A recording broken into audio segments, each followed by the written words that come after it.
Good morning. I'd like to read the first 6 verses of Psalm 27, and it goes like this. The Lord is my light and my salvation, so why should I be afraid? The Lord is my fortress, protecting me from danger, so why should I tremble? When evil people come to devour me, when my enemies and foes attack me, they will stumble and fall. Though a mighty army surrounds me, my heart will not be afraid. Even if I am attacked, I will remain confident.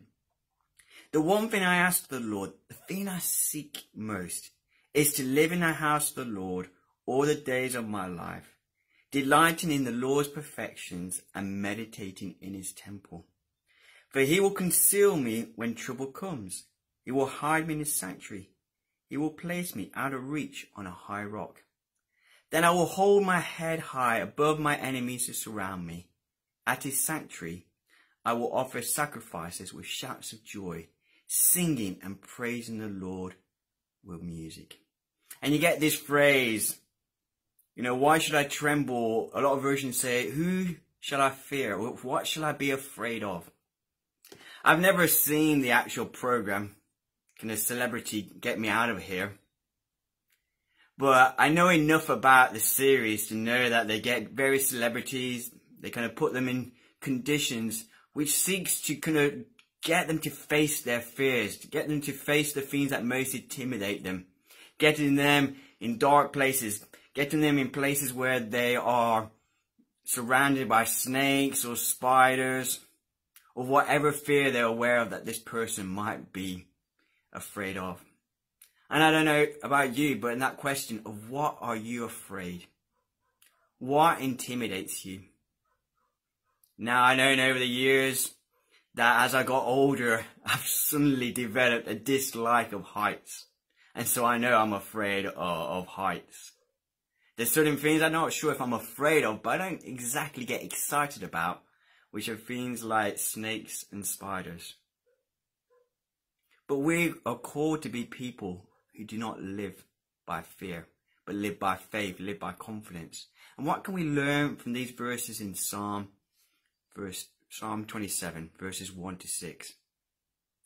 And it's interesting that the writer says that he will not fear, and the way that he does this is he reminds himself of who God is.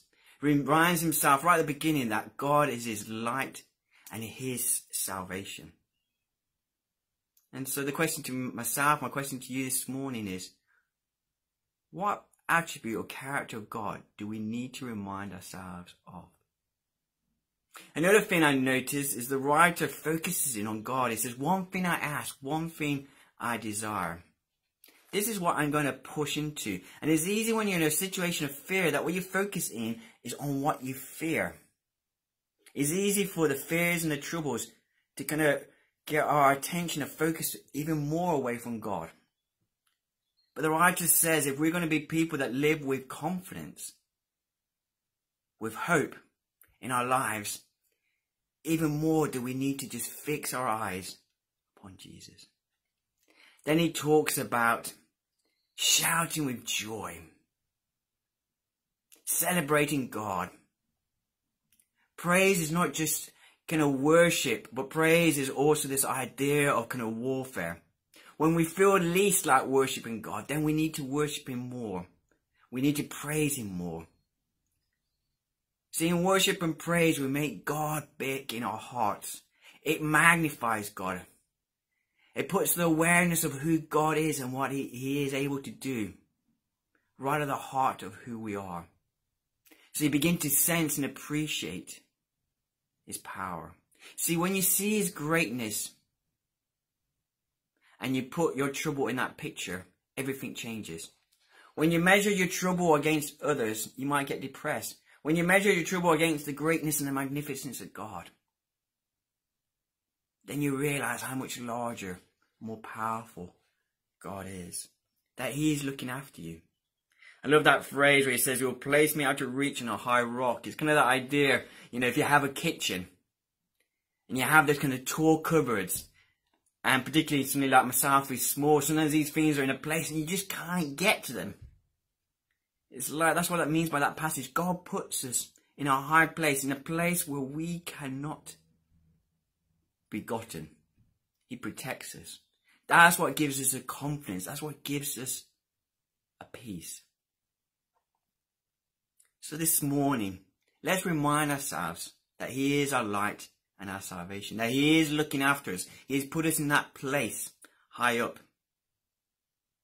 And let us rejoice and worship God and praise him and declare his nature and his characteristics and his attributes till his peace and his hope and his joy fills our hearts.